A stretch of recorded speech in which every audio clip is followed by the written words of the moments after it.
भैव च पतितानां पावनेभ्यो वैष्णवेभ्यो नमो नमः। भक्त्या विहीनय अपराधलक्षे क्षिप्तश्च कामादितरङ्गमध्ये कृपामयि त्वां शरणं प्रपन्ना वृंदे नमस्ते चरणारविंदम वृंदे नमस्ते चरणारविंदम वृंदे नमस्ते चरणारविंदम। श्री कृष्ण चैतन्य प्रभु नित्यानंद श्री अद्वैत गदाधर श्रीवासादि गौर भक्त वृंद। हरे कृष्ण कृष्ण कृष्ण हरे हरे, हरे राम राम राम हरे हरे।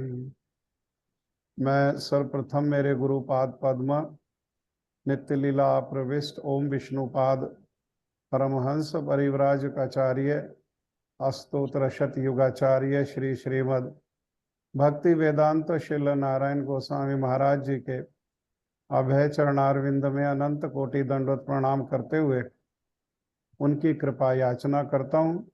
तदुपरांत नित्य लीला प्रविष्ट ओम विष्णुपाद अस्तोत्र श्री श्रीमद् भक्ति वेदांत स्वामी महाराज श्रील प्रभुपाद जी के चरण सरोज में अनंत कोटि दंडवत प्रणाम। रूप अनुग गुरु परंपरा के चरणों में अनंत कोटि दंडवत प्रणाम। श्रीमद् भगवद गीता के श्रोता वृंद, वैष्णव वैष्णवी, माता भाई बहन प्रभु, आप सभी को मेरा यथा योग्य प्रणाम। आप सभी का आज से प्रारंभ होने वाले श्रीमद् भगवद गीता के पठन पाठन का जो कार्यक्रम है उसमें आप सभी का बहुत बहुत स्वागत है। तो श्रीमद् भगवद गीता का हम पठन पाठन करेंगे क्योंकि जो साधु है, भगवान के जो भक्त है, उनके 6 कार्य प्रमुख है। एक है यजन, दूसरा है याजन, तीसरा पठन, चौथा पाठन, पांचवा दान लेना, छठा दान देना। यजन, याजन, पठन, पाठन, दान लेना और दान देना, अर्थात यज्ञ, स्वयं यज्ञ करना और बाकी जो भक्त लोग हैं जो भी संपर्क में आते हैं उनको भी उत्साह देकर के ये यज्ञ कराना। तो कलयुग का यज्ञ क्या है? कलयुग का यज्ञ भगवान श्री कृष्ण श्रीमद् भगवद गीता में ही कह रहे हैं, यज्ञानाम जपो यज्ञ अस्मि। जितने भी प्रकार के जो यज्ञ हैं उसमें भगवान के नाम का जो जप यज्ञ है, जो कीर्तन यज्ञ है, भगवान कह रहे वो मैं हूं। तो यज्ञ करते हैं तो यज्ञ में तो आहुति देते हैं और आहुति तो अग्नि में आहुति दी जाती है वेदी बना करके। तो कह रहे कि ये जो कान है ये क्या है? ये यज्ञ की वेदी है और यही अग्नि है और इसमें अपनी जिह्वा से भगवान के जो सुंदर सुंदर नाम है उनका जप करके ये कान में आहुति देनी है, अर्थात जप करना जिह्वा से और कान से किए हुए जप को उसको श्रवण करना। जब इतना उच्च स्वर से जरूर करना कि कम से कम हमें सुनाई दे। और इस प्रकार से स्वयं जप यज्ञ को करना, और जो भी लोग उनके संपर्क में आए उन सबको उत्साह दे करके, शास्त्र के माध्यम से प्रमाण दे करके, मधुर मधुर वाणी में बात करते हुए सबका इस जप यज्ञ के लिए उत्साह देना। तीसरा और चौथा काम है पठन पाठन, स्वयं पढ़ना और फिर सबके साथ मिलकर के पढ़ाना। क्या पढ़ना? भगवत संबंधी जो शास्त्र है उनको पढ़ना, जिनसे हमारे हृदय में भगवान के प्रति आकर्षण जागृत हो। जिन ऐसे जो ग्रंथ हैं, ऐसी जो वाणी है, जिसको पढ़ करके हमारे हृदय में भगवान के प्रति आकर्षण, भगवान के भक्तों के प्रति आकर्षण जागृत हो, ऐसे शास्त्रों को स्वयं पढ़ना, और फिर जो रुचि रखते हैं और साथ में मिलकर के पाठन करना चाहते हैं उनके साथ में पढ़ाना। और फिर बाद में दान लेना और दान देना। दान किस उद्देश्य से लेना? कि जो दान देने वाले हैं वो जो भी वस्तु दान में देते हैं उसको भगवान की सेवा में लगाना। हाँ, और कोई भक्त भजन करना चाहता है लेकिन भजन करने के मार्ग में कोई बाधा है, कोई समस्या है, तो वो बाधा में सहायता हेतु, वो भी भक्ति का एक अंग है, उसके लिए क्या करना? उसके लिए दान देना। हाँ, तो हम लोग पठन पाठन करेंगे। मेरी प्रार्थना है कि आप सभी लोग अपना अगर वीडियो ऑन करके रखोगे तो ज़्यादा सीरियसली कथा सुनोगे। जब हम वीडियो ऑन नहीं करते हैं तो कई बारी कथा को सुनते हैं तो लापरवाही हो जाती है, खाना प्रारंभ कर देते हैं, बात करना शुरू कर देते हैं, वहाँ से जहाँ कथा सुनाई दे रही है वहाँ से उठकर दूसरे स्थान पर चले जाते हैं।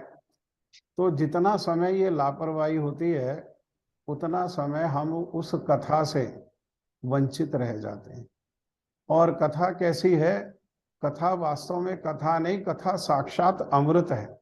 तो हम उस अमृत से एक क्षण भी वंचित ना हो। 15-20 मिनट रुक जाओ। सप्ताह में केवल मात्र 1 घंटा के लिए ये भगवत गीता का पठन पाठन है, तो उसमें हम लोग अपना वीडियो जो है, मेरा प्रार्थना है, बाकी आपका निर्णय है, उसको ऑन करके रखना चाहिए। क्योंकि मैं और भी स्थान में इसी प्रकार से भगवत गीता का या भागवतम का कथा कीर्तन करता हूँ, तो वहाँ पर अधिकतर भक्त जो है वो अपना वीडियो ऑन करके रखते हैं। उससे जो है मन जैसे तैसे उसमें लगा रहता है।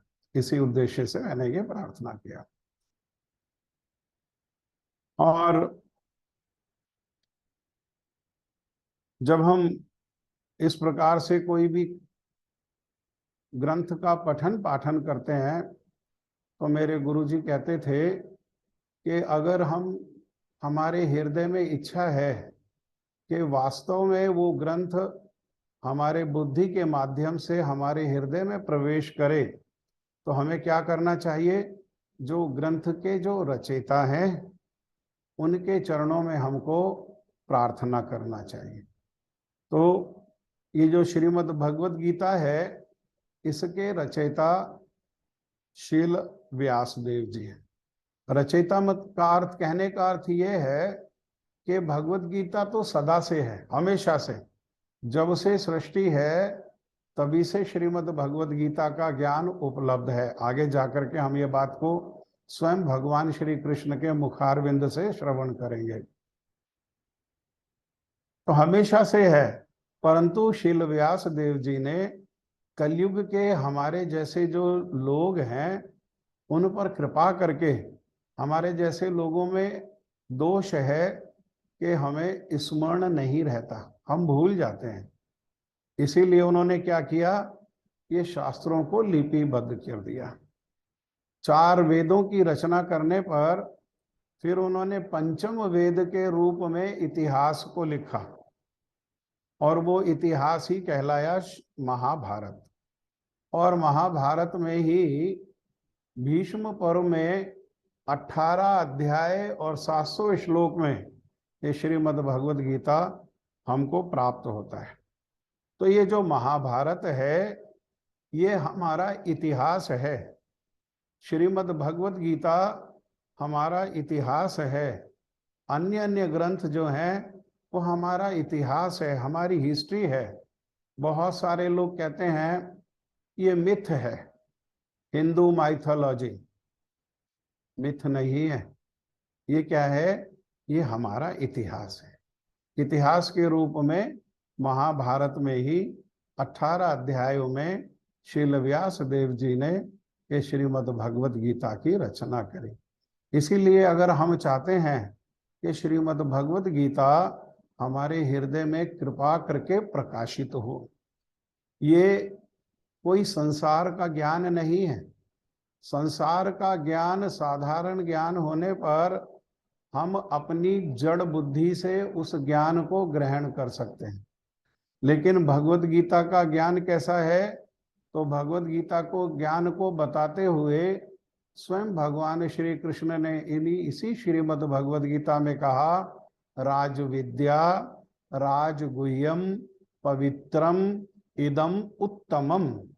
राज विद्या मतलब ये जो श्रीमद् भगवद गीता है ये सारे ज्ञान का राजा है।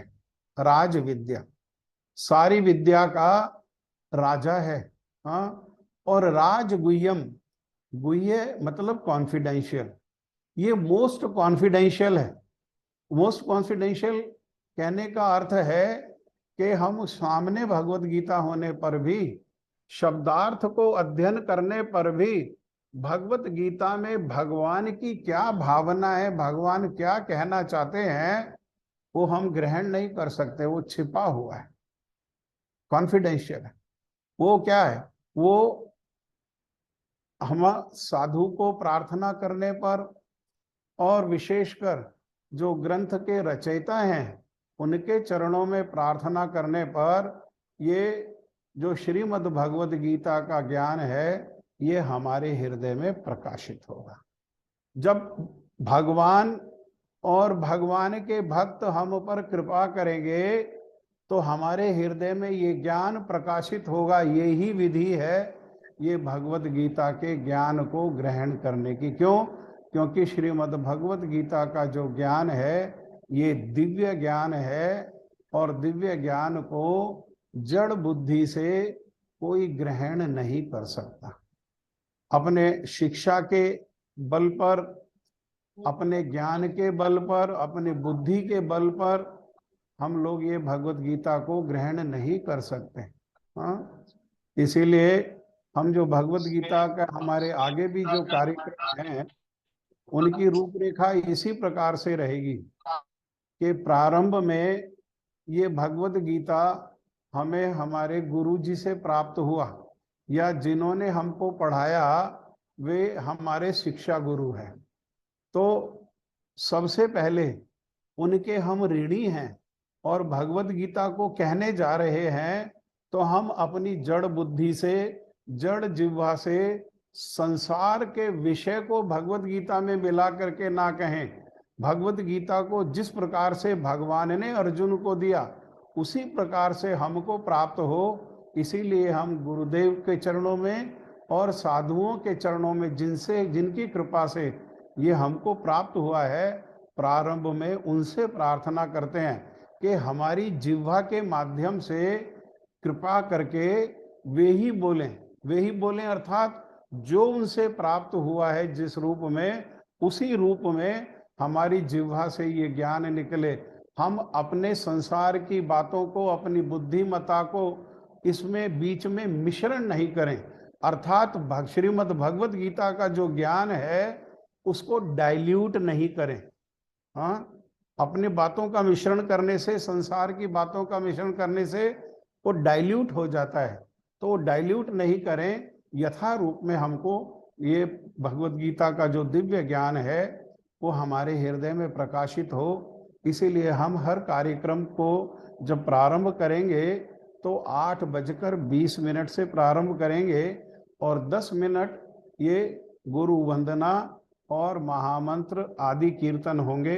आप में से और भी जो भक्त हैं जिनकी रुचि है इस प्रकार से कीर्तन करने की, वो हमारे शशांक प्रभु और हमारी माधव प्रिया जो दासी है उनको आप संपर्क करके आपका नाम दे सकते हैं, ताकि आगे से आपको भी कभी कभी टर्न दिया जा सके। हाँ, और उसके बाद हम लोग मिलजुल करके, हाँ, मिलजुल करके श्रीमद् भगवत गीता का अध्ययन करेंगे।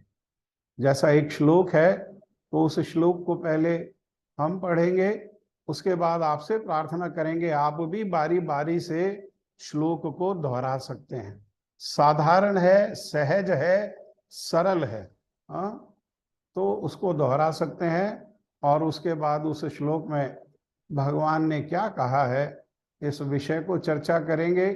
और आप लोगों से भी प्रार्थना है, आप लोग वो श्लोक, आने वाले जो श्लोक हैं उनको पहले से होमवर्क करके आएं, और जो आप उस श्लोक से समझे हैं उसको हमें समझाने का प्रयास करें। फिर जो उसमें बाकी रह जाएगा उसको हम कह करके श्लोक को पूरा कर देंगे।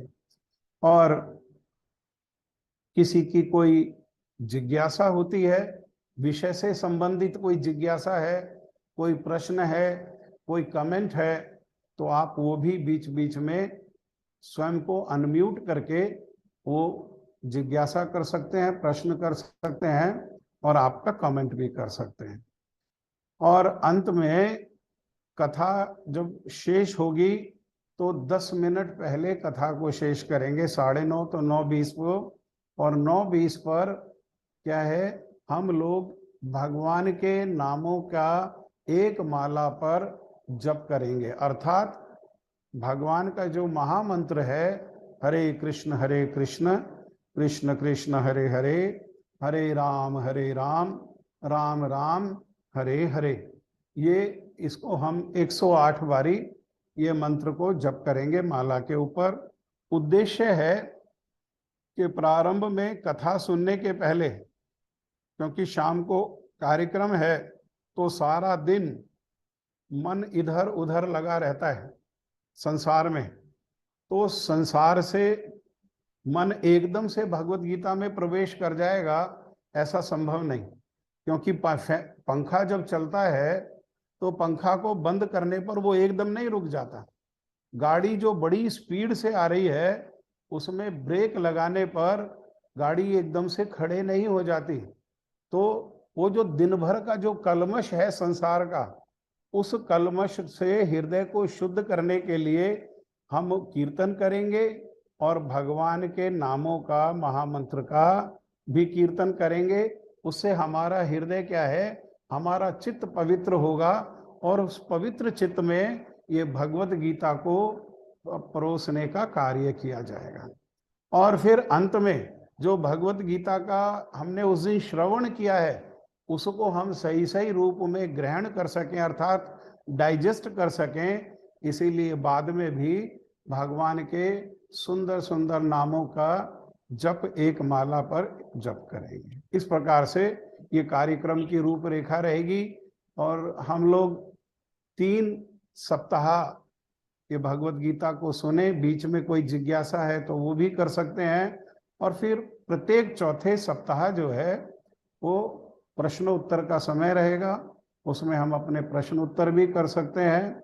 और अगर प्रश्न उत्तर से समय मिलेगा तो भगवत गीता का हम लोग अध्ययन करेंगे। ये कार्यक्रम की रूपरेखा है। मेरी आप सभी भक्तों से प्रार्थना है कि कृपया आप एक कॉपी और एक पेन आपके साथ में रखें, ताकि कथा के बीच में कोई भी बात आपके हृदय को स्पर्श करती है तो उसको आप लिख सकते हैं, या कथा को सुनते हुए, श्लोक को सुनते हुए कोई आपकी जिज्ञासा आती है, कोई आपका प्रश्न है तो उसको भी नोट कर सकते हैं और अनुकूल समय पर उस प्रश्न को पूछ सकते हैं। तो श्रीमद् भगवत गीता के मेरा गुरुजी समझाते थे कि दो प्रकार के पठन करने वाले हैं, पाठ्यकर्ता हैं। पाठक कितने प्रकार के हैं? तो दो प्रकार के हैं। एक वे हैं जो स्थूलदर्शी हैं और एक वे हैं जो सूक्ष्मदर्शी। स्थूल दर्शन मतलब बाह्य है, जैसे हमारा बाहर से ये शरीर जो दिखाई देता है ये क्या है? ये स्थूल है। हाँ, तो स्थूल जो दर्शन करने वाले पाठक लोग हैं वो भगवत गीता का पठन करके वो क्या निर्णय पर पहुंचते हैं कि कर्म ही प्रधान है। भगवत गीता में भगवान कर्म की शिक्षा को दे रहे हैं। क्यों?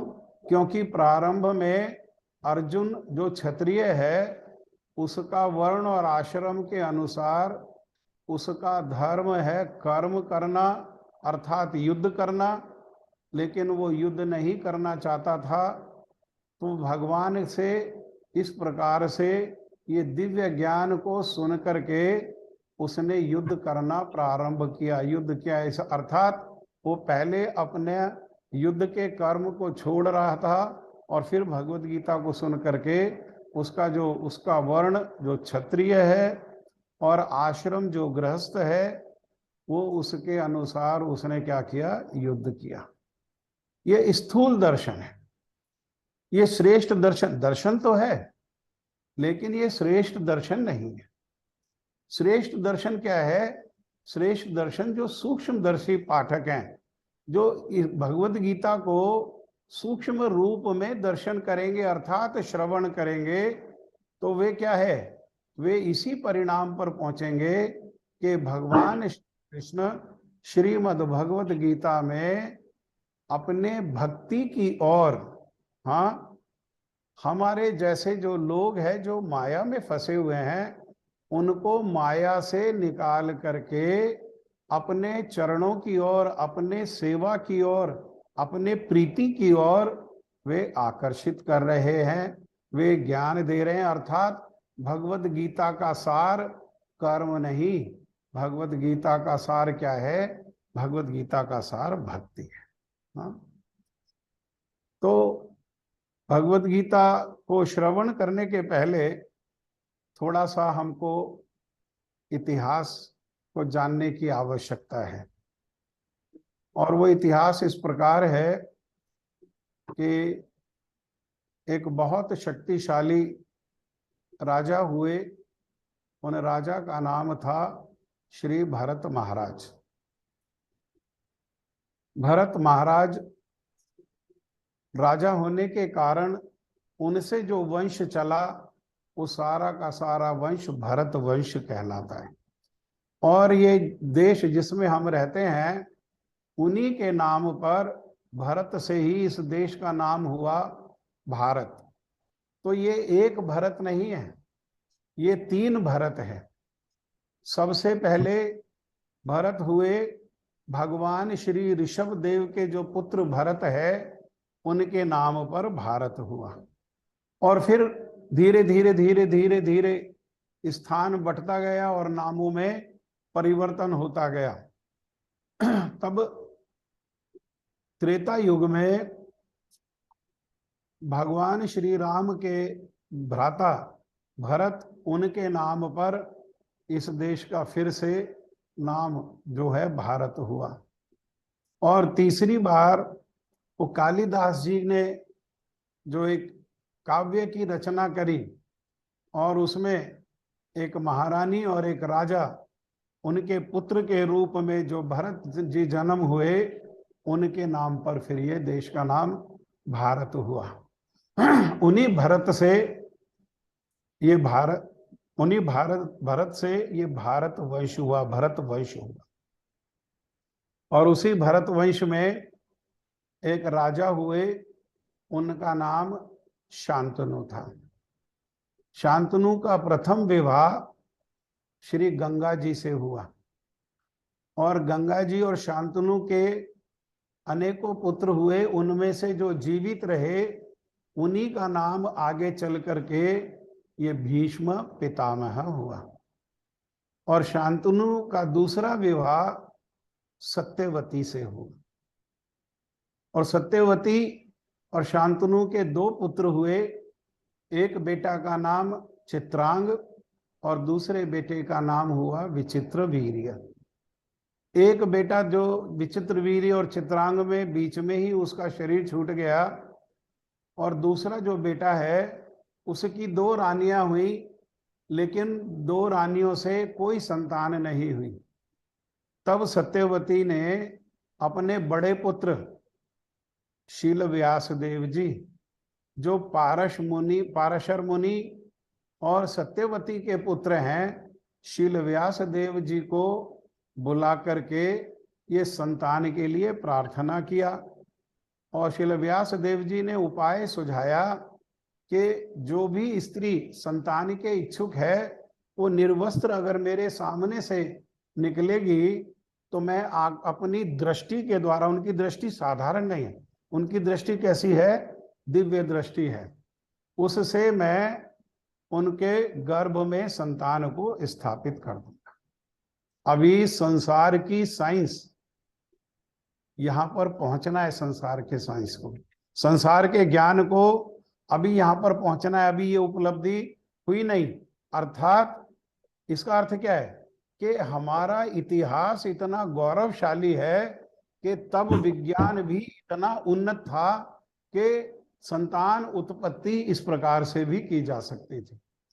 और वैसा सुझाव होने पर वे रानियां एक एक करके भीष्म पिता, एक एक करके शील व्यास देव जी के सामने से वे निकले। somebody has to keep time। जब 10 मिनट रह जाए मधुरिका दीदी, शशांक प्रभु मेरे को बताना तब। हाँ वो सामने से निकले और शील व्यास देव जी की दृष्टिपात से ही उनके गर्भ में बालक जो है वो स्थापित हो गया।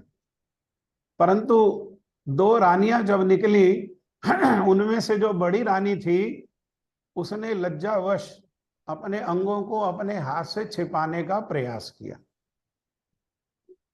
और फिर 2 रानियों के साथ उनके पीछे पीछे एक जो दासी थी जिसके हृदय में संतान प्राप्ति की इच्छा थी, वो भी उसी प्रकार से निकली, और ये तीनों की तीनों जो स्त्रियां हैं ये गर्भवती हुई। बड़ी रानी जिन्होंने अपने अंगों को छिपाने का प्रयास किया था अपने हाथों की सहायता से, उन्हें पुत्र के रूप में ये धृतराष्ट्र की प्राप्ति हुई, और वो हाथ लगाने से, वो दिव्य तेज नहीं प्राप्त होने से ये धृतराष्ट्र जन्म से ही दृष्टिहीन है, जन्म से ही अंधे हैं। दूसरे रानी से जो पुत्र हुए वही कहलाए पांडु, और तीसरी दासी जो है उसके जो पुत्र हुए वही कहलाए श्री विदुर महाराज। ये तीनों भाई है। कारण क्या है? क्योंकि एक ही पिता की संतान है। हाँ, संतान पिता से आती है और स्त्री के गर्भ में उसका पालन होता है। मैया का क्या कर्तव्य है? संतान का पालन करना। तो तीनों के पिता शील व्यास देव जी होने के कारण तीनों आपस में भाई है। आगे चल करके जब तीनों युवा हुए और राजा का चयन करने का समय आया तो श्री विदुर महाराज और भीष्म पितामह के परामर्श पर ये धृतराष्ट्र को राजा नहीं बना करके पांडु को राजा बनाया। कारण था कि धृतराष्ट्र जो है वो दृष्टिहीन है, इसलिए उसको राजा, अर्थात वो बाहर से तो दृष्टिहीन है ही, लेकिन चित्त भी कैसा है उसका? चित्त में भी प्रकाश नहीं है, चित्त में भी ईर्ष्या का अंधकार है। इसीलिए राजा पांडु को बनाया। पांडु को राजा बनने के कारण, और वो राजा से वंचित, राजा के पद से वंचित रह गया, इसीलिए उसके हृदय में ईर्ष्या और बढ़ गई। और विदुर जी को मंत्री बनाया गया। समय आने पर इनका विवाह हुआ, और विवाह होने पर धृतराष्ट्र को 101 संतान की प्राप्ति हुई, जिसमें अपनी ब्याहता पत्नी से 99 पुत्र और एक बेटी की प्राप्ति हुई और दासी से एक बेटे की प्राप्ति हुई। इस प्रकार ये दुर्योधन आदि 100 भाई हैं और एक जो है वो बहन है। और पांडु, उनके 2 विवाह हुए, एक पत्नी उनकी श्री कुंती महारानी और एक माद्री, और कुंती से 3 पुत्र प्राप्त हुए। सबसे पहला जो पुत्र है कर्ण, वो विवाह से पहले होने के कारण उसको त्याग दिया कुंती ने, और फिर 3 पुत्र युधिष्ठिर, भीम और अर्जुन, ये तीनों पुत्रों की प्राप्ति ये कुंती महारानी को हुई, और 2 पुत्रों की प्राप्ति नकुल और सहदेव, ये माधुरी को हुई। तब पांडु को किसी कारण से शाप मिला कि वो अपना कहीं भी स्त्री संग करने का प्रयास करेंगे तो उसी समय उनको मृत्यु हो जाए, और उन्होंने माद्री के संग करने का प्रयास किया और उनका शरीर छूट गया। शरीर जब छूटा तो ये बालक बहुत छोटे छोटे थे, तो बालक छोटे छोटे होने के कारण धृतराष्ट्र को वो केयर करने के लिए, देखभाल करने के लिए राजा बनाया गया।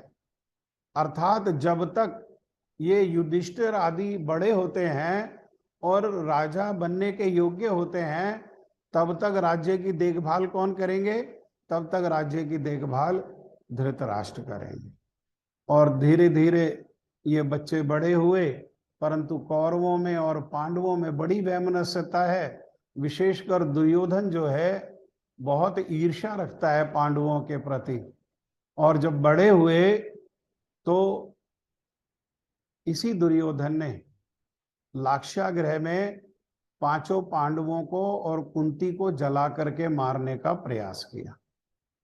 लेकिन भगवान के भक्त हैं ये लोग, हमेशा भगवान की शरण में हैं, और जो भगवान के आश्रय में है उसको कोई कुछ बिगाड़ नहीं सकता। सारा संसार भी अगर इकट्ठा हो जाए, शत्रु हो जाए, तब भी नहीं उनका कुछ कर सकता है। बंगला में कहावत है, मारे कृष्ण राखे के और राखे कृष्ण मारे के।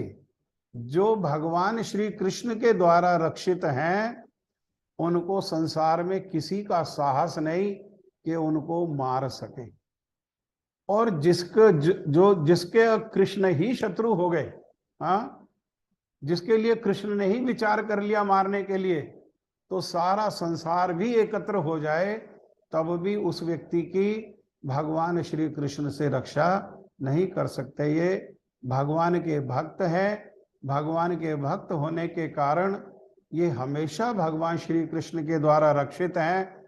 इसीलिए विदुर जी के द्वारा दूत भेज करके और इनकी रक्षा की गई। तब ये वापस नहीं लौटे, वन में चले गए। हाँ, तो इधर दुर्योधन आदि ने सोचा, हस्तिनापुर में सभी ने विचार किया कि ये पांडव और कुंती लाक्षागृह में जल करके मर गए, और उन्हीं वहीं आगे जाकर के अर्जुन का विवाह हुआ उसी समय द्रौपदी से, और मैया कुंती के आदेश पर अर्जुन ने कहा, देखो मैया मैं क्या लेकर के आया। तो मैया ने कहा, बेटा जो लाए हो 5 भाई बराबर से बांट लो। ये द्रौपदी ये 5 पांडवों की पत्नी हुई। हाँ, और फिर वे लौटे, और लौटने पर समय आने पर भीष्म पितामह आदि के द्वारा और विशेषकर प्रजा के द्वारा युधिष्ठिर को युवराज बनाए जाने का प्रस्ताव किया गया, परंतु धृतराष्ट्र नहीं चाहता। धृतराष्ट्र चाहता है कि उसका बेटा दुर्योधन युवराज बने। हाँ, और ये युवराज नहीं बनाने के कारण आपस में ईर्ष्या और बढ़ गई, और जब ईर्ष्या बढ़ी तो भीष्म पितामह ने परिवार में बच्चों में ईर्ष्या दुश्मनी नहीं रहे, लड़ाई नहीं हो, इसीलिए धृतराष्ट्र पर दबाव डाल करके राज्य का विभाजन कर दिया। और धृतराष्ट्र ने चतुराई से जो अच्छा हिस्सा था राज्य का वो अपने पास रख लिया, और जहां हम अभी बैठे हुए हैं ये सब पहाड़ रेत आदि, प्रारंभ से यहाँ पर कीकर उगना, ये बिच्छू होना, ये ऐसा स्थान था, उपजाऊ स्थान नहीं था। परंतु भगवान श्री कृष्ण की कृपा से यहाँ पांडवों को उन्होंने बहुत सुंदर महल बनवाया मैं दानव से, और मैं दानव ने बड़ा विचित्र रहस्यमय मायावी महल बनाया, और उस महल में जहां पर जल होता था वहां पर अनुभव होता देखने वाले को कि पृथ्वी है, और जहां पृथ्वी होती थी वहां देखने वाले को लगता था कि यहाँ पर जल है, जल में थल और थल में जल का भ्रम होता था। तब राजसु यज्ञ आदि कराए, उससे धन एकत्र की हुआ, तो पांडवों ने राजसु यज्ञ के उद्देश्य से इनको कौरवों को भी बुलाया। तो दुर्योधन, कर्ण, दुर्योधन का छोटा भाई और मामा शकुनी, ये सब इकट्ठा होकर के आए। और जिस समय महल में प्रवेश कर रहे थे तो जहां जमीन थी लेकिन पानी होने का भ्रम होता था, वहां पर इन्होंने क्या किया, इन्होंने अपने धोती को ऊपर कर लिया। जैसे पानी कहीं होता है तो हम लोग धोती ऊपर कर लेते हैं, पानी में नहीं भीगे, धोती को ऊपर कर लिया। और फिर आगे गए तो जहां पर पानी था परंतु दिखता था भूमि के जैसे, वहां दुर्योधन असावधानी पूर्वक चलने के कारण फिसल करके गिर गए। और उसको देख करके जो ये द्रौपदी है वो बहुत जोर से हंसी, क्योंकि देवर और भाभी में हास परिहास का भी संबंध होता है। बड़ी जोर से हंसी और सहज में बिना किसी कपटता के उसने कह दिया, अंधे का पुत्र अंधा। हाँ, इस प्रकार से कहा। तो दुर्योधन अगर अंधे का पुत्र नहीं होता वास्तव में तो दुर्योधन को बुरा नहीं लगता, परंतु दुर्योधन वास्तव में अंधे का पुत्र है, इसीलिए उसके हृदय को ये बात बहुत बुरी लगी, अपमान लगा कि मेरे पिता को अंधा कह करके और मुझे अंधे का पुत्र कह करके ये द्रौपदी पुकार रही है। इसने क्या किया है, मेरा मजाक बनाया, हास्य किया, बनाया है। इसीलिए समय आने पर इससे बदला लेंगे।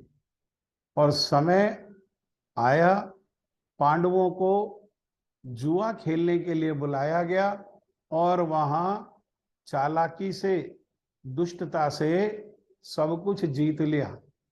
और युधिष्ठिर महाराज ने जुआ में द्रौपदी को भी दांव पर लगा करके द्रौपदी को भी हार गए। तब द्रौपदी का अपमान करने का प्रयास किया गया, नग्न करके उसको अपमान करने का प्रयास किया गया। हाँ, तो तब जब वो अपमान करने का प्रयास किया गया तो द्रौपदी शाप देने लगी।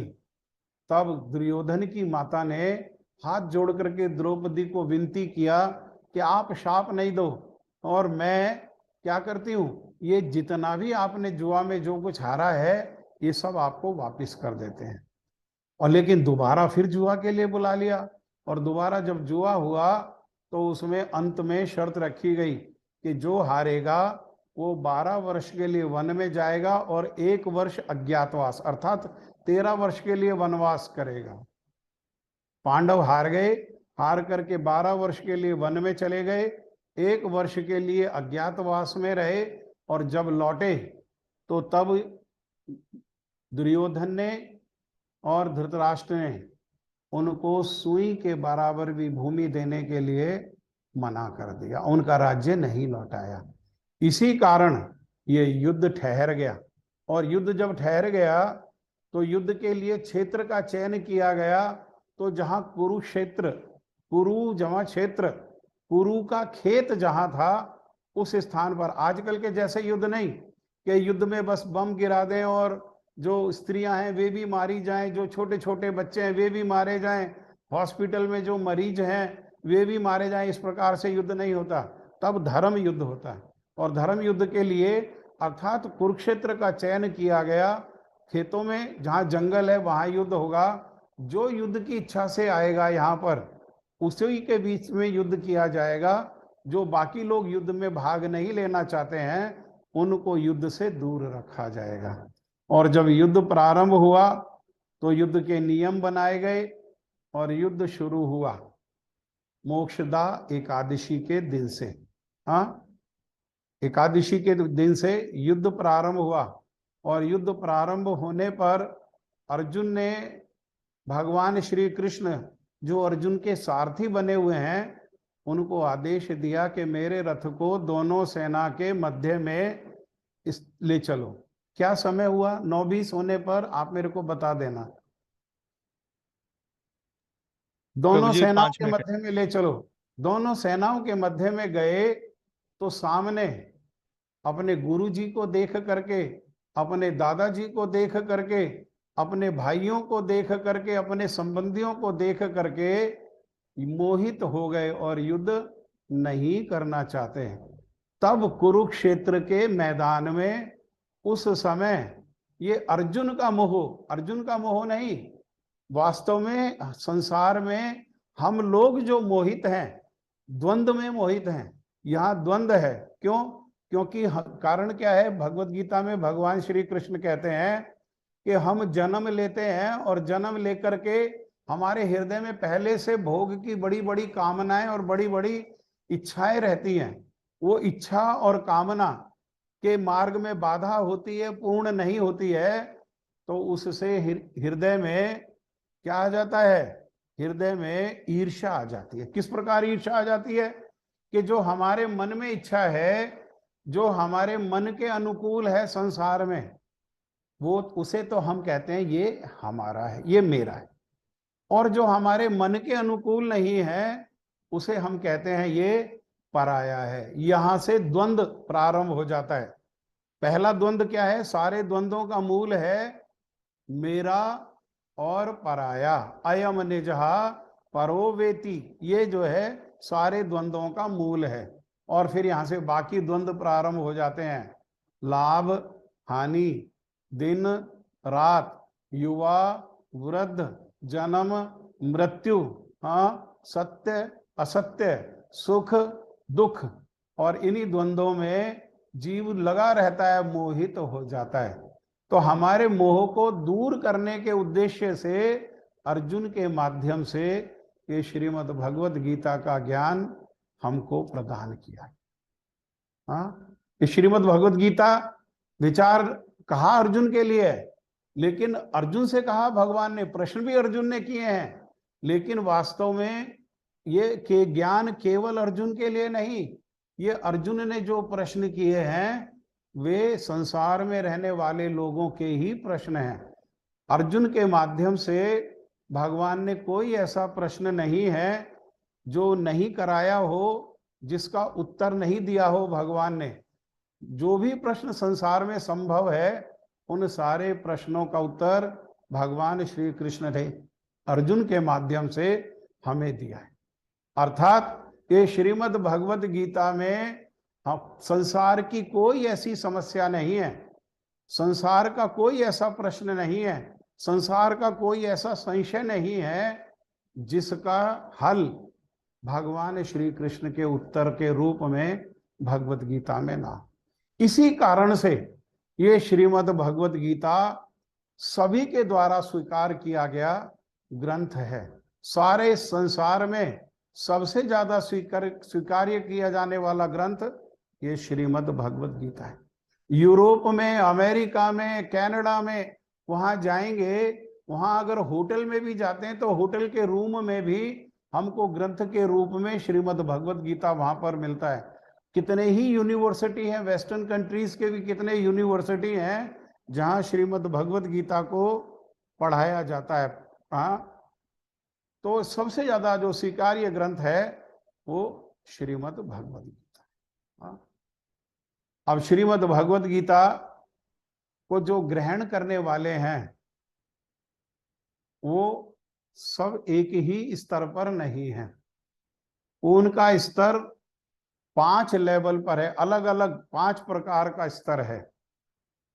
तो इसीलिए भगवत गीता का ज्ञान भी भगवान ने क्या किया, पांचों को ज्ञान मिल सके, पांचों प्रकार के स्वभाव के लोगों को ये भगवत गीता से लाभ हो, इसीलिए पांचों प्रकार के स्वभाव के लोगों के लिए ये भगवत गीता में भगवान ने ज्ञान दिया।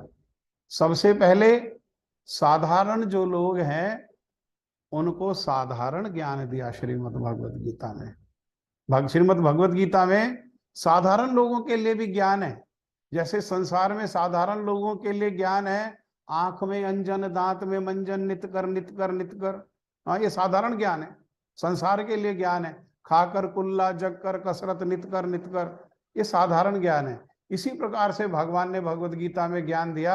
आगे जाकर के हम सुनेंगे कि युक्त आहार विहारस्य युक्त चेष्टस्य, अरे भाई कितना खाओ, ना ज्यादा ना कम, कितना भोग करो संसार में, ना ज्यादा ना कम, हाँ, और चेष्टा कितनी करो, ना ज्यादा ना कम।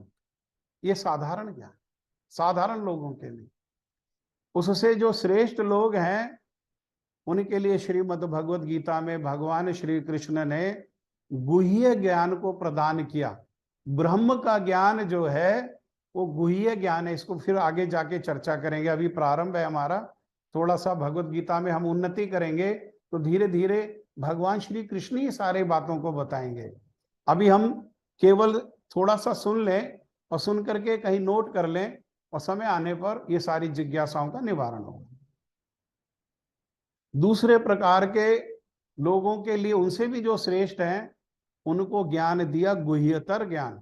गुह्यतर ज्ञान क्या है, ये परमात्मा का जो ज्ञान है वही गुह्यतर ज्ञान है। गुह्य ज्ञान को प्राप्त करने के अधिकारी कौन है, ये जो ज्ञानी लोग हैं। और ये गुह्यतर ज्ञान को प्राप्त करने के अधिकारी कौन है, ये जो योगी लोग हैं, जो परमात्मा पर अपने हृदय में ध्यान करते हैं, वो परमात्मा का ज्ञान किया। और इन सबसे जो श्रेष्ठ है वो भक्त है, उनको भगवान का गुह्यतम ज्ञान को बताया भगवान।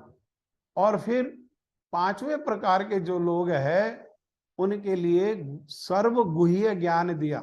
सर्वगुह्य ज्ञान क्या है, ये भगवान श्री कृष्ण की प्रेम पूर्वक सेवा, बिना किसी व्यापार के, नित्य सनातन रूप में, अर्थात भक्ति। भक्ति भी सर्वगुह्य ये ज्ञान है। ये 5 प्रकार के लोगों को ये 5 प्रकार का ज्ञान प्रदान किया।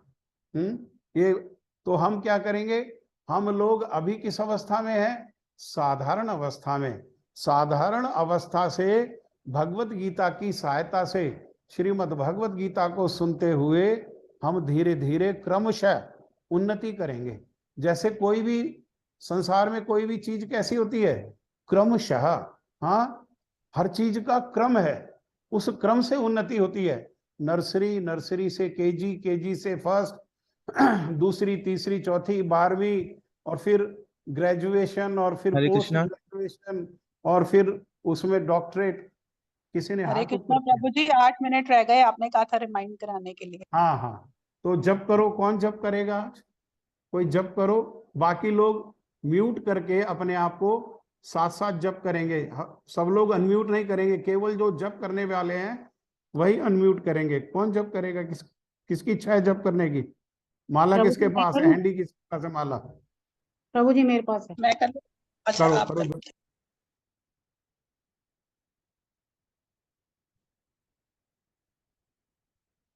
ओम अज्ञानतिमिरन्धस्य ज्ञानाञ्जन शलाकया चक्षुरुन्मीलितं येन तस्मै श्री गुरुवे नमः। नमो विष्णुपदाय राधिकाय प्रियात्मने श्री श्रीमद्भक्ति वेदांत नारायण गोस्वामी इति नामिने। नमः ओम विष्णुपदाय कृष्ण प्रेष्ठाय भूतले श्री श्रीमद्भक्ति वेदांत स्वामी इति नामिने। श्री कृष्ण चैतन्य प्रभु नित्यानंदा श्री अद्वैत गदाधर श्रीवासादि गौर भक्त वृंद।